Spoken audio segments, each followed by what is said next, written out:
자, 욥기 38장 8절부터 15절까지 보겠습니다. 8절부터 15절.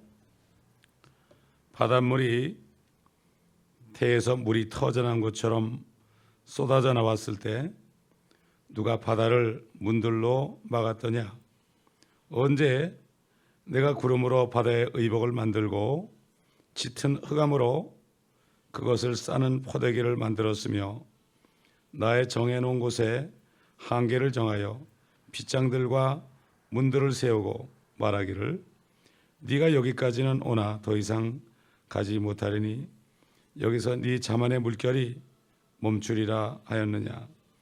네가 네 날 이후로 아침에게 명령한 적이 있으며 새벽으로 그의 처소를 알게 하여 그것으로 땅의 끝을 붙잡게 하며 악인을 거기서 흔들어 떨쳐버린 적이 있느냐. 새벽에는 도장 밑에 진흙처럼 되었고 땅끝은 옷처럼 서 있도다. 악인들로부터는 그들의 빛이 억제되고 오만한 팔은 꺾이는도다. 자, 이렇게 38장에 있는 그 35가지 하나님이 욥에게 지금 질문하시는 장면이죠. 8절은 이제 6번째입니다. 6번째. 바닷물이 마치 태에서 물이 터져난 것처럼 쏟아져 나왔을 때 누가 바다를 문들로 막았더냐? 뭐 욥이 이거 대답할 재간이 있겠습니까? 대답할 재간이 없죠. 그런데 오늘날 또 과학자들은 뭔가 좀 안다고 그러기 때문에 뭔가는 얘기를 해야 됩니다. 그래야만 다른 사람들에게 존경을 받죠. 그래도 인공위성을 띄워가지고 지구 위에 올라가서 참 지구를 덮고 있는 바다도 보고 땅도 보고 또 이렇게 여러 가지 사진을 찍어서 현상도 다 이렇게 연구하고 그렇기 때문에 지금 오늘날 과학자들 같으면은 아마 중력에 대해서 얘기할 거야. 그거 중력 때문입니다. 중력 때문이다. 그래가지고 물체에 대해서 질량에 대해서 여러 가지 그 자기네들이 계산하는 게 있습니다. 그렇기 때문에 그 물질사의 어떤 중력 때문에 이런 일이 벌어진다. 자, 만약에 지금 과학자들이 욥에게 그걸 가르쳐 줬다면은 아마 하나님께서 그럴 거예요. 그 중력이 뭐냐 또 그럴 거예요. 중력이 뭐냐? 중력이 뭐냐 그러면 또 과학자들은 지금 백과사전에 있는 얘기를 가지고 들먹일 겁니다. 근데 사실은 알 수가 없습니다. 자, 우리 잠언 8장을 보겠습니다.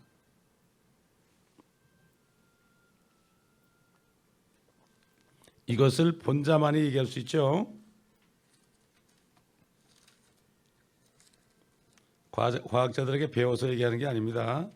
본자만 얘기할 수 있어요. 우리 예수님께서 하늘에 계실 때 어떤 일이 있었는가? 잠언 8장 22절부터 보면 주께서 태초에 일하실 때 옛적에 그의 일을 시작하시기 전에 나를 소유하셨느니라. 영원부터 태초부터 땅이 있기 전부터 내가 세움을 받았느니라. 깊은 곳들이 없었을 때 내가 났으며 물이 솟는 샘들이 없었을 때라. 산들이 세워지기 전에 작은 산들이 있기 전에 내가 났으니 그가 아직 땅도 들도 세상의 가장 높은 곳에 흙도 짓지 아니하셨을 때라. 그가 하늘들을 마련하실 때 내가 거기 있었으며 그가 깊은 곳에 표면 위에 보아미를 정하실 때에도 내가 거기 있었느니라. 그가 위로 구름들을 세우시고 깊음의 샘들을 힘있게 하셨을 때 바다에서 그의 법령을 내려 물들로 그의 명령을 어기지 못하게 하시며 또 그가 땅의 기초를 정하셨을 때 그때 내가 그와 함께 양육된 자로서 그분 곁에 있어 날마다 그분의 기쁨이 되었으며 그분 앞에서 항상 즐거워하였고 그의 땅에 거처할 만한 곳에서 즐거워하였으며 나의 기쁨이 사람들의 아들들과 더불어 있었느니라. 그러므로 오 너희 자녀들아 이제 내게 경청하라. 내 길들을 지키는 자들은 복이 있느니라. 훈계를 듣고 현명하게 되며 그것을 거절하지 말라.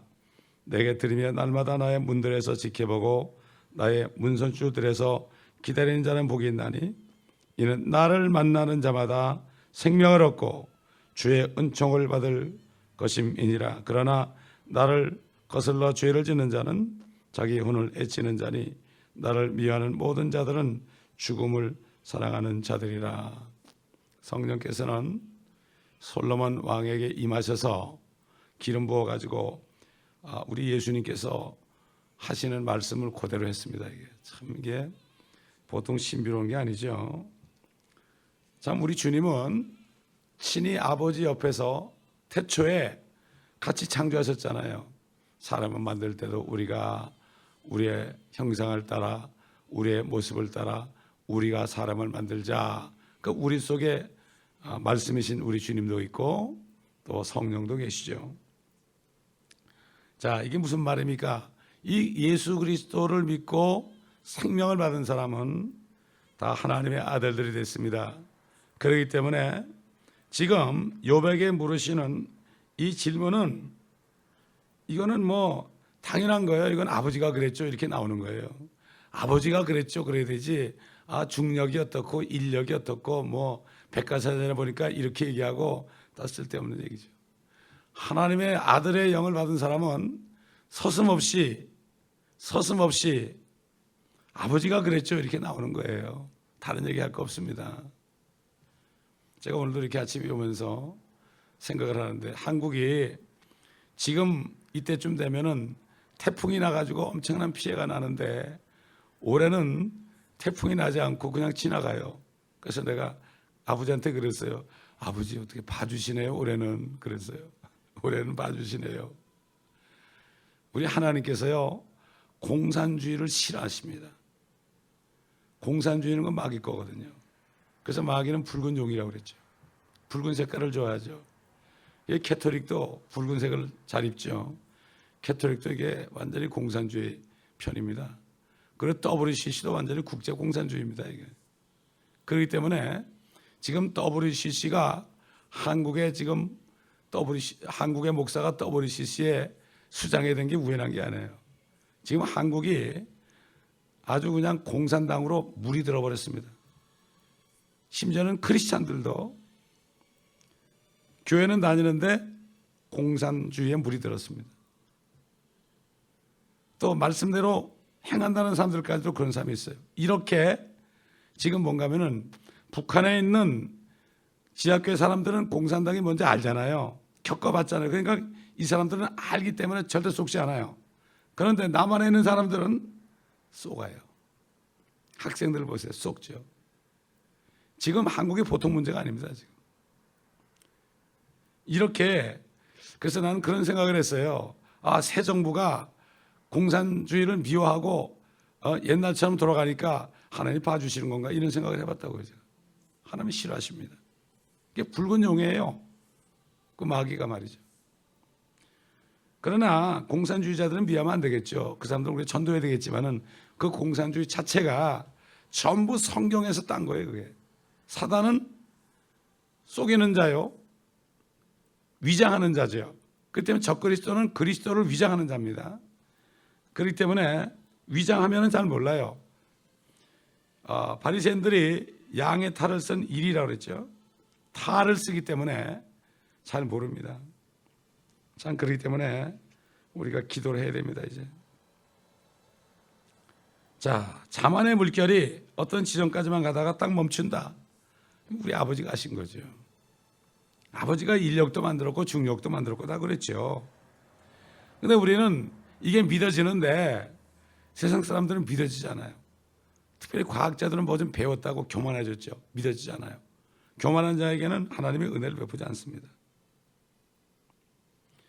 그렇기 때문에 결국은 뭐 구름이라든가 바다라든가 구름이 바다의 옷이라든가 구름이 마치 포대기로 싸가지고 태어난 아기를 감싸인 것처럼 바다를 감싸고 있는 것이라든가 이런 것들을 아무리 설명해도 모르죠.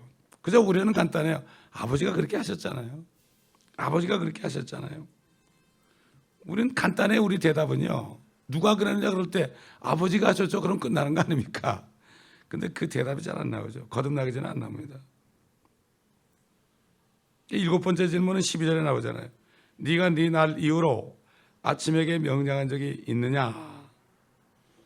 없죠. 명령한 적이 없죠. 우리는 아버지가 하셨죠. 어떤 과학자도 살아있든지 죽어있든지 태양이 언제 떠오르시오? 태양아 몇 시에 떠오르라 이렇게 얘기한 사람 없어요. 또 태양은 떠오르지 않는다 이렇게 얘기할 수 있는 사람도 없어요. 여호수아는 어떻게 했습니까? 아말렉 족속과 전쟁할 때 태양이 멈추라 그랬죠. 실제 멈췄습니다. 어떤 과학자가 연구를 하다가 뭔가 사고 나는 게 있어요. 사고 나는 게 있어요.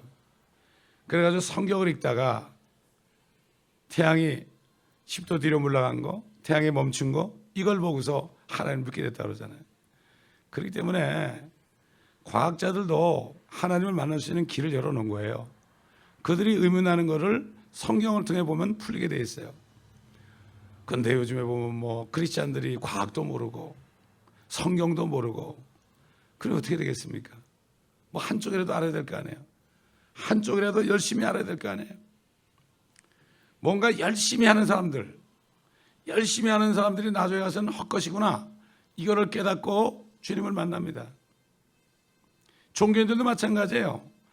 불교인들도 정말 깊이 들어가다 보면 험하구나 알게 되는 거예요.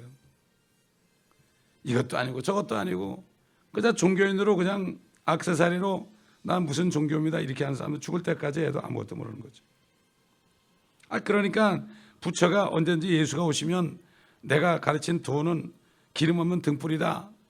공자도 먼 훗날에 하나님의 아들이 오니 그를 따르라 이렇게 얘기한 거를 유교 신자나 불교 신자들이 제대로 공부를 안 하니까 그것도 못 만나는 거예요. 그렇기 때문에 대충 해가지고는 아무것도 안 돼요. 크리스찬들이 하나님의 말씀을 대충 봐가지고 평생 가도 하나님이 누군지 모릅니다.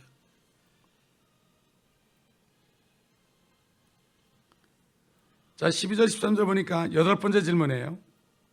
새벽으로 그의 처소를 알게 하여 그곳으로 땅의 끝을 붙잡게 하며 악인을 거기서 흔들어 떨쳐버린 적이 있느냐? 자, 이건 뭐 우리가 알 수가 없는 얘기죠. 알 수가 없는 얘기예요. 특별히 8절에 보게 되면은 이런 질문하셨는데 이건 아무도 알 수가 없죠. 태양이 어떻게 땅끝을 붙잡을 수 있습니까? 태양이 어떻게 땅끝을 붙잡을 수 있을까? 태양하고 지구는 엄청나게 멀리 떨어져 있는데 태양이 어떻게 땅끝을 붙잡을 수 있는가? 하나님의 관점에서는 가능해요. 요즘에 과학적으로도 밝혀졌어요. 3월 21일하고 12월 22일 사이에 이 북극과 남극이 약간 기울어지기 때문에 그때 그 태양이 북극과 남극 대륙을 다 비칠 수 있어가지고 붙잡을 수 있다. 이게 지금 과학적으로 증명이 됐죠. 근데 이걸 하나님이 하신다. 거기 약간 기울어졌다. 이 정도만 알지 하나님이 그렇게 한 건 모른단 말이죠. 욥은 더군다나 모르는 거죠. 전혀 모르는 거죠. 사실 여러분 갈릴레오라는 사람이 지구가 돈다고 그랬잖아요. 그때 안 믿었어요. 사람들이 믿지 않았습니다. 믿지 않았어요. 그런 죽으러 가면서도 그래도 지구는 돈다고 그랬잖아요. 이거 진리를 깨달은 사람은 말릴 수가 없는 거예요. 말릴 수가 없는 거예요. 수천 년 동안 모르고 있었어요. 과학자들도 모르고 있었습니다. 자, 14절 보니까 뭐라고 그랬습니까?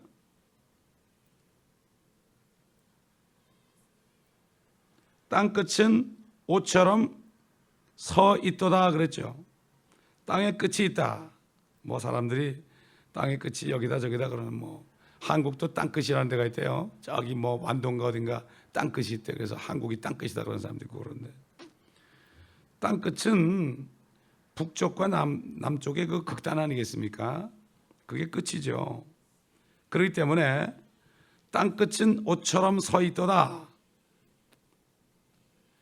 땅끝에 말이죠. 북극 같은 데 보면 오로라가 쓰죠. 오로라가 멋있게 쓰죠. 이 하나님이 하신 거 아니겠습니까? 지구가 태양을 돌 때에 아침빛이 활짝 그 펼쳐질 때에 극지방에 광선이 생겨가지고 아주 황홀한 그러한 그 오로라가 생기죠. 땅끝은 옷처럼 서 있도다. 그들의 빛은 아침과 태양 이것을 언급하는 거죠. 자, 이 상당히 어려운 말씀이죠. 우리가 이게 어떻게 됐을까 깨달으려면 어려운 얘기죠. 근데 하나님이 그렇게 했다 그러면 우리는 믿어주면 되는 거예요. 그렇지 않습니까? 우리가 뭐 예수님께서 이 천지를 창조한 것을 봤습니까? 그러나 우리가 죄인됨을 고백하고 예수 그리스도를 영접하니까 성령이 들어오시니까 지혜의 영이 들어오고 명철의 영이 들어오니까 하나님께서 지혜로 천지를 창조하셨잖아요. 그러니까 그걸 알게 되는 거예요. 그냥 알게 되는 거죠. 그렇기 때문에 영생은 유일하신 참 하나님과 그의 보내신 자 예수 그리스도를 아는 것이라고 그랬죠. 그분을 영접하게 되면 알게 되는 거예요. 알게 되는 거예요. 그러니 이거를 과학자들 보고 이거 질문하라면 보통 문제가 아니죠, 이거. 그러나 우리는 누가 그랬느냐? 아버지가 그랬습니다. 이러면 끝나는 거죠. 그럼 아버지가 뭐라 그러겠습니까? 그렇지, 내 아들아. 이렇게 되는 거 아니겠습니까? 자, 여기 보면은 이런 말씀이 나오죠. 악인을 거기서 흔들어 떨쳐버린 적이 있느냐? 그 다음에 15절 보니까 악인들로부터는 그들의 빛이 억제되고 오만한 팔은 꺾이는도다. 악인이 또 나와요. 구약의 악인이라고 그럴 때는 앞으로 나타날 악인 단수죠. 적그리스도를 얘기합니다.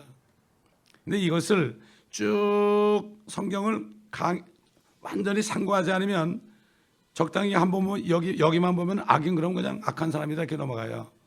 성경 전체를 보게 되면 악인이 전부 통하게 돼 있죠. 그래가지고 이 악인이 바로 언젠가는 팔이 꺾인다 이 말씀이 나옵니다. 적그리스도가 꺾이죠 나중에. 우리 한번 시편 15절 보겠습니다. 시편 15절.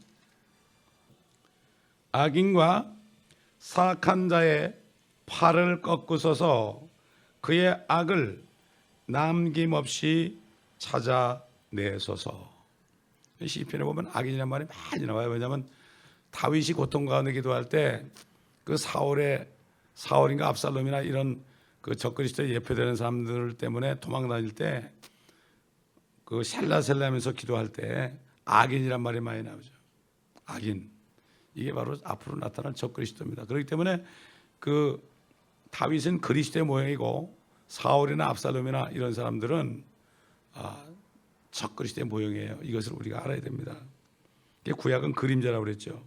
자, 예레미야서 48장 25절 보겠습니다. 예레미야서 48장 25절. 모압의 뿔이 잘렸고 그의 팔이 부러졌도다.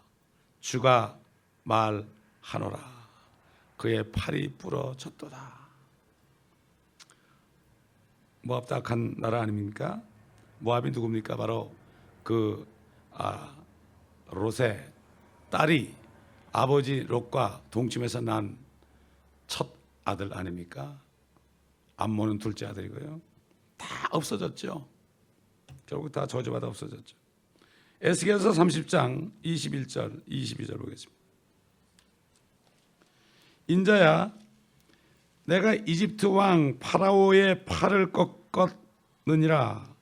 보라 그 팔은 고쳐지도록 싸매어지지 않을 것이며 감은 붕대를 대어 묶지도 못할 것이며 칼을 잡을 만큼 강하게 되지도 못하리라. 그러므로 주 하나님이 이같이 말하노라. 보라, 내가 이집트 왕 파라오를 대적하여 그의 팔들을 꺾으리니 강한 팔과 부러진 팔이라. 또 내가 그의 손에서 칼이 떨어지게 하리라. 자, 24절 보세요. 또 내가 바빌론 왕의 팔을 힘있게 하고 내 칼을 그의 손에 주리라. 그러나 내가 파라오의 칼은 꺾으리니 그가 치명상을 입은 사람의 신음소리로 바빌론 왕 앞에서 신음하리라. 하나님께서는 그 이집트 왕 파라오를 팔을 꺾기 위해서, 이집트를 멸망시키기 위해서 바벨론 왕 느부갓네살의 팔을 힘있게 했습니다. 이게 인류 역사입니다. 이게 하나님이 하신 거예요. 전부 다 꺾으시는 거예요. 적그리스도가 대환란 때 엄청나게 정말 통치를 하죠. 그런데 주님이 오시면 어떻게 하죠? 그 팔을 꺾어버리는 거예요. 팔을 꺾어버리는 거예요.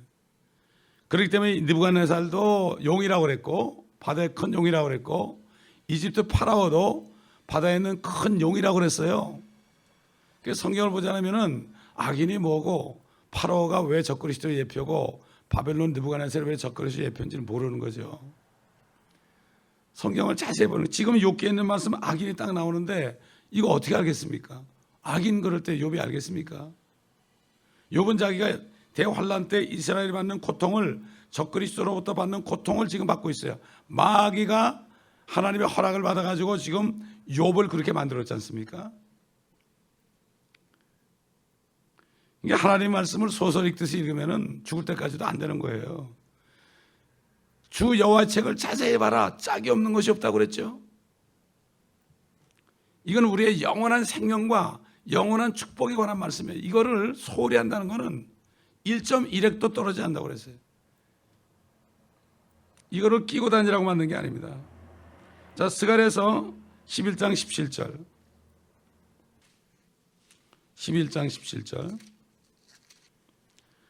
양떼를 버려둔 우상 목자에게 화 있으리라. 칼이 그의 팔과 그의 오른 눈에 임하리니 그의 팔은 바싹 마르고 그의 오른 눈은 완전히 어둡게 되리라. 그러니까 뉴에이지하는 뉴월드 5대 표가 뭐죠? 프리메이슨 표가 뭡니까? 외눈 아닙니까? 외눈. 외눈 가지고 온 세상을 보는 거예요. 그 달러 1불짜리에 피라미드 위에 외눈 있잖아요. 그 밑에 라틴어로 온 세상을 보는 눈이다 이렇게 돼 있어요. 외눈을 가지고 온 세상을 보면서 통치한다는 얘기입니다. 이게 양떼를 버려둔 우상 목자예요. 근데 자기가 이스라엘의 목자라고 보는 거예요. 근데 이스라엘 사람들은 그가 메시아인 줄 알고 받아들여요. 근데 우상 목자예요. 이거는 우리 주님은 선한 목자죠. 우상 목자가 우리 그리스도를 흉내내는 겁니다. 이 성경에 보게 되면은 우리 주 예수 그리스도에 대한 말씀보다도 그 적그리스도에 대한 말씀이 더 많이 나와요. 왜? 적을 알라 이거죠. 적을 알라 이거예요. 에덴 동산에 나타났던 그 뱀이 어떻게 돼가지고 나중에 대환란 때 사람 속에 들어가서 적그리스도로 나타나는가? 하나님의 뜻은 그것을 멸하는 것이다. 하늘과 땅에서 마귀를 멸하는 것이다. 그렇기 때문에 하늘에서 뜻이 이룬 것처럼 이 땅에서도 이루어지이다라고 기도하라. 이 기도를 할 줄 몰라요. 사람들이 엉뚱한 기도만 하는 거예요. 육신적인 것만 하는 거예요. 다른 건 주님이 다 알아서 해주시는데, 자녀이면 상속자라고 그랬잖아요. 우리 주님은 실제 태양이시죠. 우리 한번 시편 19편 3절로 6절 보겠습니다. 그래서 김일성이 뭐라고 그러죠? 자기가 의의 태양이라고 그래요. 우리 태양이라고 그래요. 이게 다 성경에서 본딴 거예요. 이게 참, 그러니 이게 공산주의가 말이죠, 완전히 그 하나님 말씀과 완전 배치되는 거죠. 그러니까 공산주의자들이 그리스도인들을 그렇게 죽이는 거예요. 죽이는 거예요. 자, 19장. 하늘들이 하나님의 영광을 선포하고 창공이 그의 손으로 하신 일을 나타내는도다. 낮은 낮에게 말하고 밤은 밤에게 지식을 보여주니 말도 없고 언어도 없으며 그들의 음성도 들리지 않으나 그들의 선율은 온 땅을 질러 뻗어나가고 그들의 말은 세상의 끝까지 다다랐으니 그가 그들 가운데 태양을 위하여 장막을 세우셨도다. 태양은 신랑방에서 나오는 신랑 같고 경주하는 강한 남자처럼 기뻐하는도다. 그 떠오름은 하늘 끝에서부터며 그 회전은 하늘 끝까지니 그 열기로부터 숨은 것은 아무것도 없도다. 자, 말라기 4장 보세요. 말라기 4장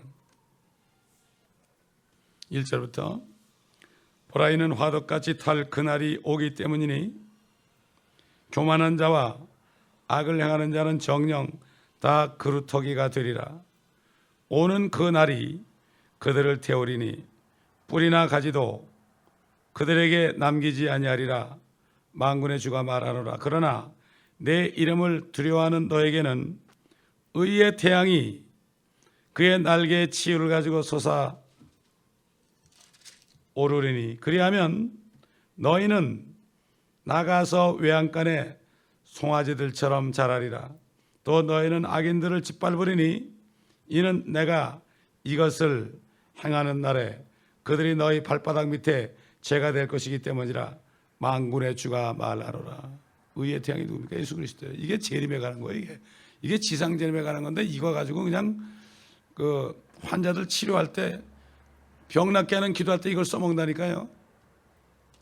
이거는 예수님의 의의 태양이 떠오르는 거는 주님이 이 땅에 다시 오시는 거예요. 화덕처럼 탄다고 그랬잖아요. 불이 삼킨다고 그랬죠. 이게 주님의 재림을 다 이거를 영적으로 해석해가지고 그냥 아픈 몸이나 치료하는 정도로 이렇게 해놔버렸습니다. 그래서 송아지처럼 뛴다고. 아픈 사람이 나가지고 송아지처럼 뛴다는 거예요. 여기 보면은 발바닥에 뭐로 밟아야 악인들을 짓밟는다 그랬죠. 악인들을 주님과 함께 심판하는 거예요. 함께 내려와서요. 예? 이걸 가지고 뭐 송아지처럼 뛰는 중 아프던 몸에 안 아파가지고 송아지처럼 팔팔 뛰고 다닌다 이렇게만 얘기하니까 전혀 주님의 재림에 대해서는 알려주지 않는 거예요. 누가 그래요? 바리새인들이 그래요. 서기관들이 그래요. 이 서기관들이 현대판 서기관들이 욥기의 말씀을 얼마나 바꾼지 몰라요. 무슨 말인지 모르거든. 아버지가 자기 아버지가 아니거든요.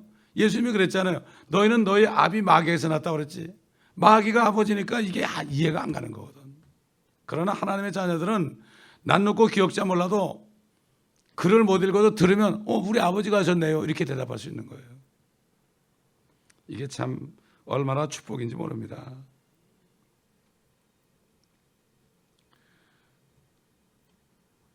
그렇기 때문에 결국 주님께서 의의 태양으로 땅의 끝을 붙잡게 해서 악인을 거기서 흔들어서 떨쳐버릴 텐데 그런 적이 있느냐? 전혀 이게 재림에 대한 구절 아니겠습니까? 우리 한번 재림에 관한 구절 떠오르는 태양에 대한 구절 다시 좀 찾아봅니다. 나훔 3장 17절입니다. 나훔. 이 나훔도 전부 재림에 대한 거예요. 뭐 스바냐, 하박국, 나훔, 스가랴 전부 재림에 대한 거죠. 전부 재림이에요. 나훔 3장 17절 보겠습니다. 너의 관쓴 자들은 메뚜기들 같고 네 대장들은 큰 황충들 같으니 추운 날에는 울타리에 깃들어 있다가 해가 뜨면 도망침으로 그들이 있는 곳이 알려지지 않았도다. 관 쓴 자들이 누굽니까? 관을 쓴 자들이 누구예요? 높은 자들 아닙니까? 대장들. 추운 날에 울타리에 있다가 해가 뜨면 도망친다. 주님이 재림하시면 도망치게 돼 있는 거예요. 자, 그 다음에 어디 보신가 하면 시편 84편 11절. 옛날에 어떤 분이 교회에 왔는데 성경 공부 시간에 와가지고요. 그 다음부터 안 와요. 그래서 왜 안 오냐고 전화 걸었더니 아니 왜 목사님은 성경을 찾아가면서 성경 공부하냐고 그러더라고요. 그러면 성경을 찾아가면서 성경 공부지 뭐 나 별 사람 다 있더라고요. 예? 그저 주입식으로 듣는 것만 해가지고 그래. 한국 사람들이. 공부를 할 줄 몰라요. 84편 11절. 주 하나님은 태양이시요 방패시니 주께서 은혜와 영광을 주시며 정직하게 행하는 자들에게 좋은 것을 아끼지 아니하시리이다. 오 만군의 주여, 주를 신뢰하는 사람은 복이 있나이다. 또 한 번 더 야고보서 1장 11절 보겠습니다. 야고보서 1장 11절. 김일선 선생이 다 이걸 써먹어가지고 자기가 의의 태이라고 그러니 참 하나님 볼 때 얼마나 가소롭겠습니까? 지금 지옥에 가서 혼나고 있을 거예요. 야고보서 1장 11절.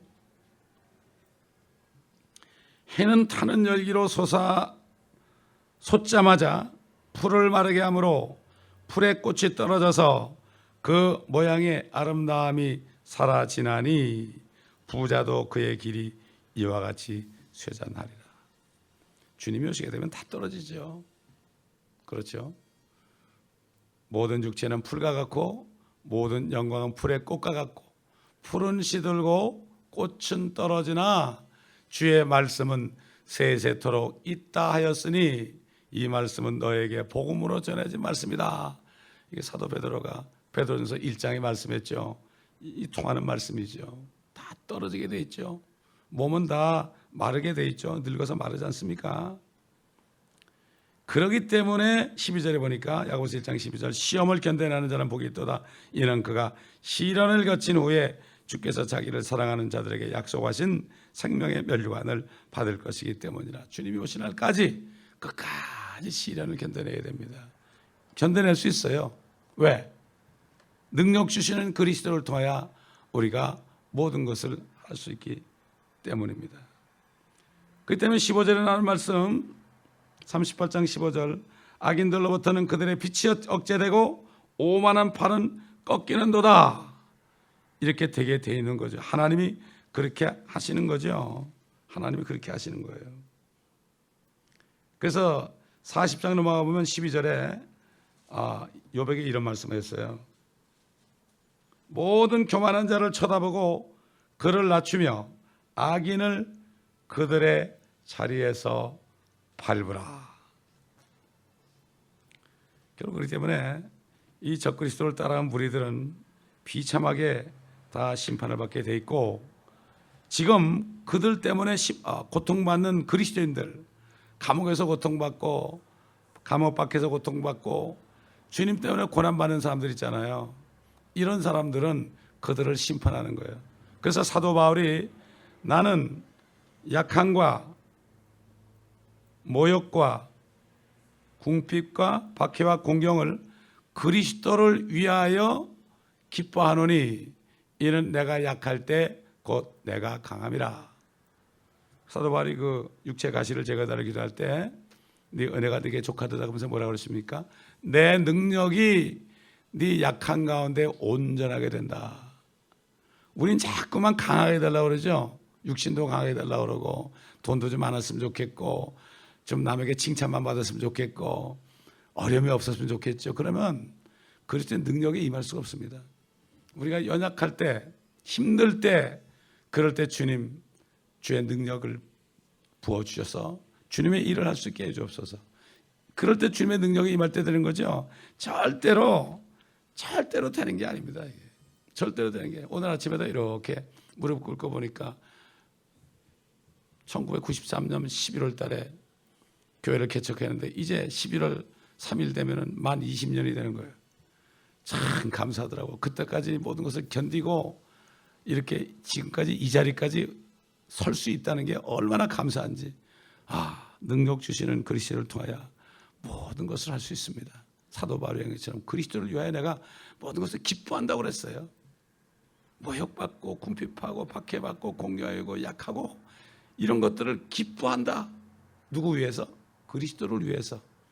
이런 고백이 나와야 그리스도의 능력이 임하고 그럴 때 우리가 이 세상을 이기고 승리할 수 있는 것입니다. 기도하겠습니다. 감사합니다. 아버지 하나님, 오늘 말씀을 통하여 아버지가 하신 일들을 욥에게 말씀하셨지만은 욥도 알 수 없고 과학자들도 배운 거 가지고 떠들지만 백과사전에 있는 거 가지고 떠들지만은 중력이었던 고 인력이었던 걸 떠들지만은 그들도 알지 못하는 것을 보지 못한 것을 말합니다. 그러나 아버지 하나님, 우리는 성령 안에서 아버지가 말씀하신 것을 본 것처럼 아버지가 하셨습니다 하고 얘기할 수 있게 하신 것 감사를 드립니다. 잠시 잠깐 하면 우리 주님 오실 텐데 그날을 바라보며 끝까지 시련을 견디며 인내하며 아버지 주님 오실 때 잘했다 칭찬받는 우리 모두가 되게 하시고 다음 멸류관 받는 모두가 되게 도와주시옵시고 이 편한 미국 땅에 살면서 옥에 갇힌 자들을 기억하고 우리도 갇힌 자들처럼 그들을 기억하며 박해받는 자들을 기억할 때 우리도 박해받는 자들처럼 그들을 기억할 수 있는 우리가 될 수 있도록 그러므로 아버지 하나님이여 이 교회를 통하여 저들을 도울 수 있는 축복된 교회가 되게 도와주시옵소서. 감사드리며 우리 주 예수 그리스도의 이름으로 기도드리나이다. 아멘.